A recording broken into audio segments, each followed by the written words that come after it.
la fin, quand vous regardez quand même chez les immigrés qui réussit et qui ne réussit pas, et que vous rentrez dans le détail et que vous voyez l'importance accordée aux études, c'est curieux. Chez par exemple les Asiatiques, l'importance accordée aux études est très importante. Les enfants réussissent mieux que les natifs. En revanche, dans les pays du Maghreb, on estime que l'école, l'éducation, tout ça, c'est une perte de temps. Résultat, les enfants maghrébins et les enfants turcs sont parmi souvent ceux qui échouent le plus à l'école. Et c'est lié aussi à un investissement des familles. En vrai, c'est news, mais d'où est-ce que vous les sortez ces gens-là? Mais vraiment, les gogols du village, vous arrivez à nous les mettre sur des plateaux, devant des caméras, devant des millions de personnes, à sortir des bêtises. Et vraiment, je vais vous dire en 3 points pourquoi c'est dangereux ce qu'elle vient de dire. Et vraiment dangereux.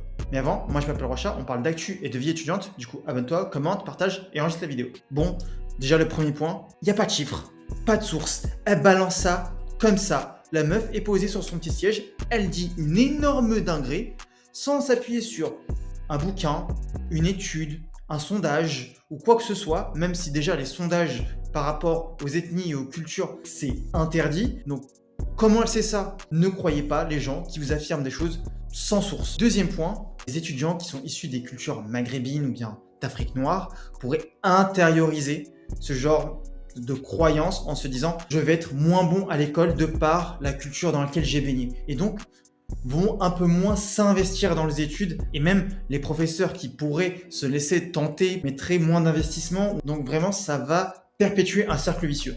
Et troisième point, et je pense que c'est le plus grave, parce que tout simplement en fait elle éclipse des déterminismes sociaux, des facteurs socio-économiques qui pourraient influencer sur notre réussite scolaire. Et mettre de côté, ou en tout cas invisibiliser ce genre de facteurs, ça fait preuve d'une malhonnêteté intellectuelle incommensurable. Donc bravo, ce qu'on dit et ce qu'on répète, vraiment, l'éducation, en tout cas les études, c'est un des vecteurs qui permet de sortir de la précarité, ou en tout cas d'améliorer sa situation socio-économique.